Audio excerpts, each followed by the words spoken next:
गांव का मुख्य चौक, जहां से रास्ता पुराने महल की ओर जाता है, वहां रवि और राहुल खड़े होकर बातें कर रहे हैं। चौक पर कुछ बच्चे खेल रहे हैं तो कुछ लोग दुकानों से सामान खरीद रहे हैं। धूप तेज है और हल्की हवा चल रही है। राहुल, सुना है गांव के उस पुराने महल में कुछ छुपा हुआ है जिसे कोई नहीं जानता। कुछ लोग कहते हैं कि वो महल जो है वो जादुई महल है। अबे यार, ये सब क्या फालतू की बातें कर रहा तू? जादुई महल है? अबे कोई जादू वादू नहीं होता। ये सब बस कहानियां हैं और लोगों को सुनने में मजा आता है तो लोग बढ़ा चढ़ा के सुनाते हैं। अबे हम लोगों ने कितनी बार ऐसी अफवाहें सुनी है। कोई जादू वादू नहीं होता है। लेकिन सोचो, अगर सच में कुछ हुआ तो? देखो, हमें वहां जाकर देखना चाहिए। वहां कुछ राज हो सकता है जो आज तक कोई न जान पाया हो। क्यों? अबे तो पागल वागल है क्या? मैं वहां नहीं जा रहा। सुना है वहां जाने वाले कभी लौट के नहीं आते। मैं नहीं जाऊंगा। तभी सारिका वहां दौड़ते हुए आ जाती है। उसकी आंखों में चमक और उत्साह है। भैया, क्या तुम भी उन कहानियों पर यकीन करते हो? अगर तुम महल जाने की सोच रहे हो तो मैं भी चलूंगी तुम्हारे साथ। तू? नहीं नहीं नहीं नहीं, ये काम लड़कियों का नहीं है। वहां खतरा हो सकता है और मैं नहीं चाहता कि तू किसी मुसीबत में फंसे। भैया, मैं डरने वालों में से नहीं हूँ। अगर तुम जा रहे हो तो मैं भी साथ चलूंगी। तुम मुझे रोक नहीं सकते। हाँ हाँ हाँ हाँ, अरे भाई तुम दोनों जाओ ना। बढ़िया भाई बहन की जोड़ी है। मैं यहीं सुरक्षित हूँ। अरे मुझे कोई जादू वादू में यकीन नहीं है, लेकिन हाँ, अगर कुछ गलत हुआ तो तुम लोग मुझे याद जरूर करना। हाँ हाँ, जाओ भाई, जाओ जाओ जाओ। रवि थोड़ी देर चुप रहता है, फिर अंत में सर हिला देता है। ठीक है, चल, हम शाम को महल चलेंगे। लेकिन राहुल, तू भी हमारे साथ चल रहा है। क्या? नहीं नहीं नहीं नहीं, मैं नहीं जाऊंगा। अब तो तू फंस गया बेटा। रवि, सारिका और राहुल महल के पास पहुंचते हैं। चारों ओर अंधेरा फैल रहा है। महल बहुत ही पुराना और टूटा फूटा है। रास्ते में घास और झाड़ियां उगाई हैं। महल की ऊंची दीवारों पर बेलें चढ़ी हुई हैं। चारों ओर सन्नाटा है। केवल हल्की हवा की सरसराहट सुनाई दे रही है। अरे यार, हमें यहाँ नहीं आना चाहिए था। हे भगवान, राम राम राम राम राम राम राम। ये जगह सच में बहुत डरावनी है। देखो ना, हे भगवान, हे, सब कुछ कितना कितना खौफनाक लग रहा है। हे भगवान, राम राम राम राम राम राम। अबे डर मत, कुछ नहीं होगा। चलो, बस अंदर चलो चुपचाप। हमें इस महल के रहस्य का पता लगाना है। चलो अंदर। अंदर घनी धुंध और अंधेरा है। महल के अंदर घुसते ही हवा अचानक तेज चलने लगती है, जिससे पुरानी खिड़कियों की आवाजें गूंजने लगती है। भैया, ये महल सच में अजीब है। यहाँ कुछ अजीब सी महक भी आ रही है। क्या ये महल सच में जादुई हो सकता है? पता नहीं, लेकिन हमें यहाँ कुछ छानबीन करनी होगी। शायद हमें कुछ सुराग मिल जाए।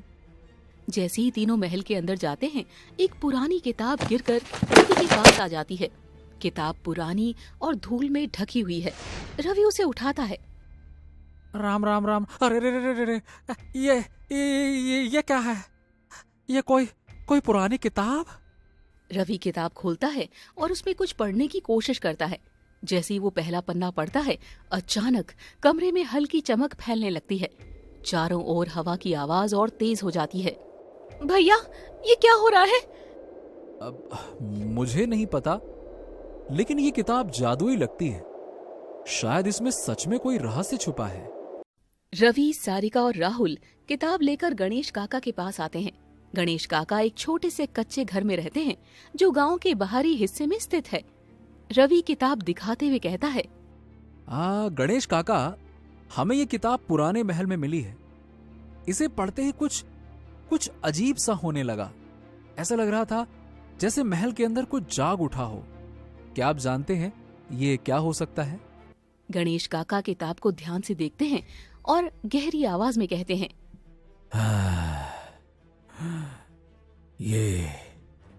ये कोई साधारण किताब नहीं है बेटा। ये गांव के पुराने रहस्यों और जादू की किताब है। इस पर शक्तिशाली मंत्र लगाए गए हैं। इसे पढ़ना आसान नहीं है और इसका सही अर्थ समझना तो और भी कठिन है। लेकिन काका, इसमें ऐसा क्या लिखा है? क्या ये हमारे लिए खतरा है? इस किताब में शक्ति का रहस्य छुपा हुआ है। अगर इसे सही तरीके से इस्तेमाल किया जाए तो ये अद्भुत शक्तियां दे सकती है। लेकिन हां, अगर इसका गलत इस्तेमाल हुआ तो ये गांव को तबाह कर सकती है। अरे मैंने कहा था ना, हमें उस महल में नहीं जाना चाहिए था। ये सब जादू टोना है, लेकिन कोई माने तब तो। चलो, हमें इसे वापस वहीं छोड़ देना चाहिए। ले चलो। तो काका, अगर ये इतना खतरनाक है तो हमें क्या करना चाहिए? क्या इसे नष्ट कर देना चाहिए? नहीं, इसे नष्ट करना और भी खतरनाक हो सकता है। इस पर पुरानी आत्माओं और शक्तियों का पहरा है। इसे नष्ट करना गांव की शांति भंग कर देगा। इसका हल सिर्फ एक ही इंसान के पास हो सकता है, वो है साधु महाराज। वो जंगल के उस पार रहते हैं और जादू टोने की विद्या में माहिर है। वही इस किताब का सही निर्णय कर सकते हैं। उनके पास जाओ। तो हमें अब जंगल जाना होगा? लेकिन ध्यान रखना, ये जंगल खतरों से भरा है। साधु महाराज तक पहुंचने के लिए तुम्हें अपने साहस और विश्वास की परीक्षा देनी होगी। वहां कई विचित्र घटनाएं होंगी जो तुम्हारा रास्ता रोकेंगी। ध्यान रखना अपना। मैं नहीं जा सकता। मैं नहीं जा सकता। मुझे नहीं लगता कि हम वहां सुरक्षित होंगे। मैं नहीं जाऊंगा, कुछ भी हो जाए। अरे, डरने से कुछ नहीं होगा राहुल। हमें ये करना होगा, नहीं तो गांव पर खतरा मंडराता रहेगा। हाँ, जाओ जाओ बेटा, मेरा आशीर्वाद तुम्हारे साथ है। और ध्यान रखना, इस किताब को साधु महाराज के अलावा कोई और नहीं छू सकता। ध्यान रखना। रवि, सारिका और राहुल घने जंगल की ओर बढ़ते हैं। रात गहरी हो चुकी है और चारों ओर अंधेरा है। जंगल में घने पेड़ों के बीच से रास्ता मुश्किल से दिखाई दे रहा है। हवा बहुत धीमी चल रही है, लेकिन जंगल में हर कदम पर कुछ न कुछ आवाजें आती है। हवा की सरसराहट, पत्तों की खड़खड़ाहट और कभी कभी किसी जानवर की चीख। राहुल डरते हुए इधर उधर देखता है और कहता है, हे भगवान, राम राम राम राम राम राम राम राम राम राम, जय बजरंग बली, जय हनुमान ज्ञान गुण सागर। हे भगवान, ये जंगल तो यार, यह जंगल तो और भी डरावना है। हमें सच में यहाँ नहीं आना चाहिए था। ये तुम लोगों के चक्कर में मैं फंस गया। अबे डर मत राहुल, शांत हो जा। चुप कर। हमें साधु महाराज तक पहुंचना है। बस थोड़ी सी और हिम्मत जुटा, हम वहां पहुंचने वाले हैं। चल। हाँ राहुल, हम साथ हैं। अगर कुछ भी होता है तो हम एक दूसरे का साथ देंगे। तीनों आगे बढ़ते जाते हैं। जैसे जैसे वे जंगल के भीतर जाते हैं, अचानक पेड़ों के बीच से हल्की नीली रोशनी चमकती है। सभी रुक जाते हैं। ये क्या था भाई? तुम लोगों ने भी वो नीली रोशनी देखी क्या? हाँ देखा हमने। ये वही जादू की शक्ति हो सकती है जिसके बारे में गणेश काका ने कहा था। सावधान हो जाओ, हम तीनों को यहां से चौकन्ने होकर चलना पड़ेगा। सभी चौकन्ने होकर आगे बढ़ते हैं और रोशनी के करीब पहुंचते हैं। वहां एक बड़ी चट्टान के नीचे से हल्की नीली रोशनी निकल रही है। चट्टान के पास कुछ रहस्यमयी चिन्ह खुदे हुए हैं जो कुछ कहने की कोशिश कर रहे हैं। भैया, ये तो बिल्कुल वैसा ही चिन्ह है जैसा किताब के ऊपर बना हुआ था। शायद यहाँ से ही जादू की शुरुआत हो। शायद। श्श्श, ध्यान से। यहां से हमें ध्यान से काम लेना होगा। ये शक्तियां हमें नुकसान भी पहुंचा सकती हैं। और राहुल, तू खास तौर पे ध्यान से। रवि, सारिका और राहुल चट्टान के पास खड़े हैं। नीली रोशनी चट्टान के भीतर से निकल रही है और वातावरण में अजीब सी ऊर्जा फैली हुई है। तीनों इस रहस्यमय स्थिति से हैरान हैं। अचानक रोशनी और तेज हो जाती है और एक घुमावदार धुंध चट्टान के चारों ओर फैलने लगती है। राहुल डरते हुए पीछे हटते हुए कहता है, नहीं नहीं नहीं नहीं नहीं, मुझे लगता है कि हमें हमें यहाँ से तुरंत वापस जाना चाहिए। यार, ये जगह ठीक नहीं लग रही है। वापस चलो यार, मेरी बात तो मानो। नहीं है सही यहाँ पे। राहुल, हमें यहाँ से भागना नहीं चाहिए। हम साधु महाराज तक पहुँचने के करीब है। अगर ये जादुई संकेत है तो हमें इन्हें समझना होगा। हाँ, लेकिन हमें सावधानी बरतनी होगी। पता नहीं ये जादुई शक्ति क्या करना चाह रही है। हमें साधु महाराज के निर्देशों का इंतजार करना चाहिए था। अचानक चट्टान के पास एक पुरानी आवाज गूंजने लगती है। ये आवाज बिल्कुल साधु महाराज की लगती है, मानो वो किसी दूर स्थान से बात कर रहे हों। जो इस जादू की किताब का रहस्य समझना चाहते हैं, उन्हें सबसे पहले अपनी नीयत को साफ रखना होगा। ये शक्ति तुम्हारी परीक्षा लेगी। साहस, विश्वास और एकता की। अगर तुम में से कोई डरा या अलग हुआ तो ये जादू तुम्हें खत्म कर देगा।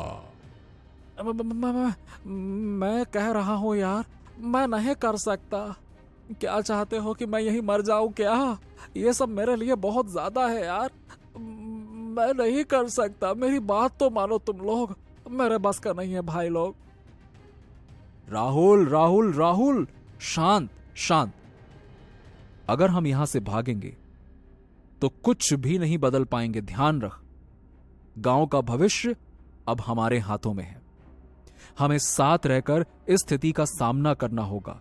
हम तेरे साथ हैं, तू भी हमारा साथ दे। हम साथ हैं राहुल, हम ये कर सकते हैं। राहुल कुछ देर चुप रहता है, फिर सहमति में सर हिलाता है। तीनों चट्टान के पास बैठते हैं और साधु महाराज की आवाज को ध्यान से सुनने की कोशिश करते हैं। ये जादू अनियंत्रित है। इसे वश में करने के लिए तुम्हें खुद को और अपनी इच्छाओं को नियंत्रित करना होगा। आगे का रास्ता तुम्हारे विश्वास पर टिका है। अब निर्णय तुम्हारे हाथ में है। जाओ और अपनी परीक्षा शुरू करो। साधु महाराज की आवाज अचानक गायब हो जाती है और चट्टान के आसपास की नीली रोशनी भी धीरे धीरे कमजोर होने लगती है। तीनों एक दूसरे की ओर देखते हैं। तो अब जो भी होगा हमें मिलकर करना होगा। हम साधु महाराज की बात मानेंगे और अपनी राह पर आगे बढ़ेंगे। क्या बोलते हो? सही कहा भैया, हमें विश्वास रखना होगा। हम इस जादू को समझ पाएंगे। अब ठीक है, मैं भी साथ हूं। तीनों चट्टान के पास से उठकर आगे की ओर बढ़ते हैं। जंगल के अंदर एक पतली पगडंडी दिखाई देती है जो उन्हें साधु महाराज के निवास की ओर ले जाती है। तीनों एक गहरे और घने जंगल से होते हुए साधु महाराज के निवास तक पहुंचते हैं। वहां एक पुरानी कुटिया है जो पेड़ों के बीच घिरी हुई है। कुटिया के बाहर एक बड़ा दिया जल रहा है और उसकी रोशनी में साधु महाराज ध्यान मग्न बैठे हुए हैं। रवि आवाज देते हुए कहता है, साधु महाराज, हम आपके पास मदद मांगने आए हैं। साधु महाराज धीरे धीरे अपनी आंखें खोलते हैं और तीनों की ओर देखते हैं। उनकी आंखों में रहस्यमयी चमक है और उनका चेहरा गंभीर लेकिन शांत है। मैं जानता हूं कि तुम लोग यहाँ पे क्यों आए हो। किताब का रहस्य खोलने के लिए तुम लोगों को अपने मन की शक्ति पर नियंत्रण करना होगा। महाराज, हमें क्या करना होगा? हमें गांव को इस जादू से कैसे बचाना है? ये किताब सिर्फ उन लोगों की मदद करती है जिनका इरादा शुद्ध होता है। अगर तुम्हारा मन जरा भी डगमगाया तो यह किताब तुम्हारे विनाश का कारण बन जाएगी। पहले अपने मन को स्थिर करो और फिर इसके असली रहस्य तक पहुंचो। लेकिन महाराज, अगर हम असफल हो गए तो? असफलता का डर ही सबसे बड़ा दुश्मन है। अगर तुमने अपने मन को जीत लिया तो कोई भी शक्ति तुम्हारा कुछ नहीं कर सकती, तुम्हें नहीं हरा सकती। तीनों साधु महाराज के निर्देशों पर ध्यान देते हुए अपने मन को शांत करने की कोशिश करते हैं। साधु महाराज ध्यान मुद्रा में वापस चले जाते हैं और उनके आसपास की हवा हल्की नीली रोशनी से भरने लगती है। साधु महाराज के निर्देशों के बाद रवि, सारिका और राहुल एक खुले स्थान पर आकर बैठ जाते हैं। चारों ओर घना जंगल और शांत वातावरण है, लेकिन रहस्यमयी ऊर्जा को महसूस किया जा सकता है।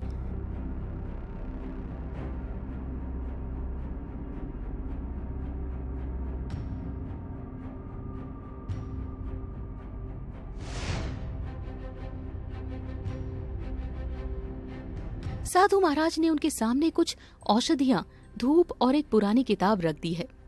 अब समय आ गया है कि तुम लोग अपने अंदर की शक्ति को पहचानो। इस अनुष्ठान से तुम्हें इस जादू का सही उद्देश्य समझ में आएगा। लेकिन याद रखना, ध्यान भंग हुआ तो अनुष्ठान असफल हो जाएगा और इसका परिणाम भयानक हो सकता है। हम पूरी कोशिश करेंगे महाराज। हमें गांव को इस जादू से बचाना ही होगा। हम तैयार हैं महाराज, हम अपना ध्यान भंग नहीं होने देंगे। साधु महाराज उनके चारों ओर एक गोला खींचते हैं और मंत्र पढ़ते हैं। वातावरण में अचानक एक अजीब सी हलचल शुरू हो जाती है। हवा तेज हो जाती है और चारों ओर से हल्की हल्की धुंध आने लगती है। तीनों ध्यान मुद्रा में बैठते हैं और साधु महाराज के निर्देशानुसार मंत्रों का जाप करने लगते हैं। ओम क्लीं ब्लीं चामुंडाय नमः। ओम क्लीं ब्लीं चामुंडाय नमः। ओम ह्रीं क्लीं चामुंडाय नमः। हमें इस शक्ति को समझना होगा।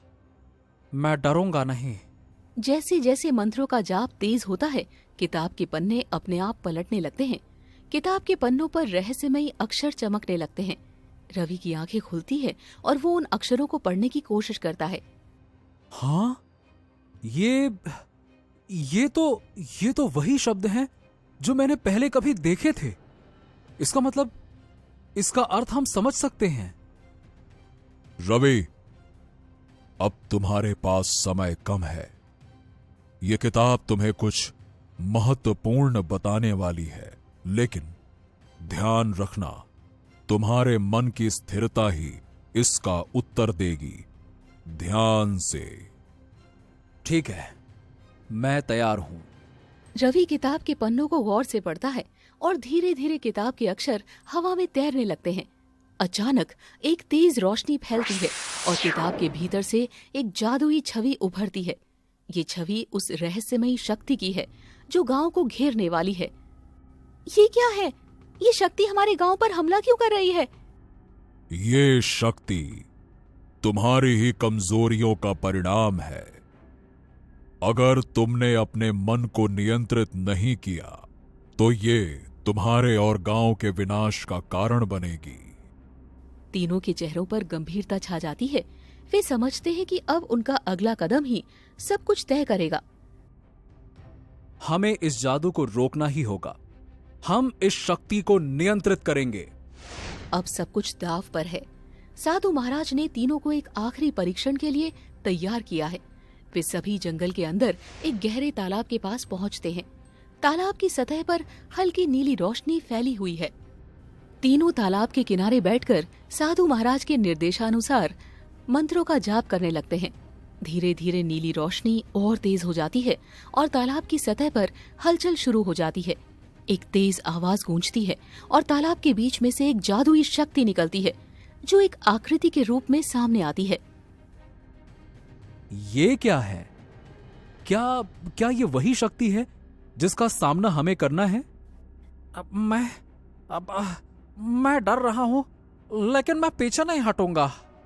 अचानक जादुई शक्ति तीनों के चारों ओर घूमने लगती है और एक अदृश्य दीवार बनाकर उन्हें घेर लेती है। यह तुम्हारी अंतिम परीक्षा है। अपने मन को स्थिर करो और इस जादुई शक्ति को नियंत्रित करो। याद रखना, अगर तुम में से किसी का भी ध्यान भंग हुआ तो सब खत्म हो जाएगा। आराम से, ध्यान से। ओम ऐं क्लीं चामुंडाय नमः।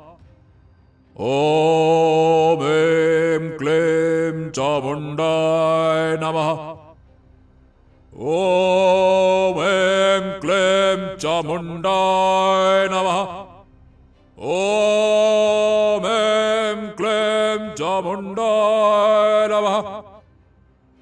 तीनों अपनी पूरी शक्ति के साथ मंत्रों का जाप करते रहते हैं। धीरे धीरे जादुई शक्ति कमजोर पड़ने लगती है और अंततः गायब हो जाती है।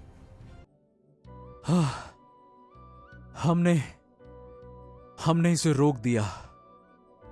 हाँ सारिका, राहुल, देखो, हमने रोक दिया इसे। हाँ, हम जीत गए यार, हम जीत गए महाराज, हम जीत गए महाराज। मुझे तो अपने ऊपर विश्वास नहीं हो रहा। हम जीत गए। नहीं, विश्वास करना है। हाँ भाई, विश्वास करना है, हम जीत गए। साधु महाराज धीरे धीरे उनके पास आते हैं और मुस्कुराते हुए कहते हैं, बहुत बढ़िया, बहुत बढ़िया। तुमने अपनी अंतिम परीक्षा पास कर ली है। अब तुम इस जादू को नियंत्रित कर सकते हो। गांव अब सुरक्षित है। तीनों साधु महाराज के साथ गांव की ओर वापस लौटते हैं। गांव में चारों ओर शांति और प्रसन्नता का माहौल है। लोग उन्हें देखकर खुशी से झूम उठते हैं। रवि, सारिका, राहुल, भाई तुम तीनों ने अपने गांव को बचा लिया। हम पूरे गांव वाले तुम्हारे आभारी हैं। अरे भाई, बहुत बहुत धन्यवाद। हमने ये मिलकर किया है काका, और ये हमारी एकता और विश्वास की जीत है, और आपके भरोसे की भी जीत है। साधु महाराज गांव वालों की ओर देखते हैं और आशीर्वाद देते हैं। ये गांव अब सुरक्षित है, लेकिन याद रखना, ये जादू तुम्हारे मन की शक्ति का प्रतीक है। अगर कभी तुम्हारे इरादे डगमगाएं, तो ये जादू फिर से जाग जाएगा। गांव के लोग साधु महाराज का धन्यवाद करते हैं। ये कहानी हमें सिखाती है कि कठिनाइयों का सामना एकता, विश्वास और सही निर्णयों से किया जा सकता है, न कि डर या लालच से।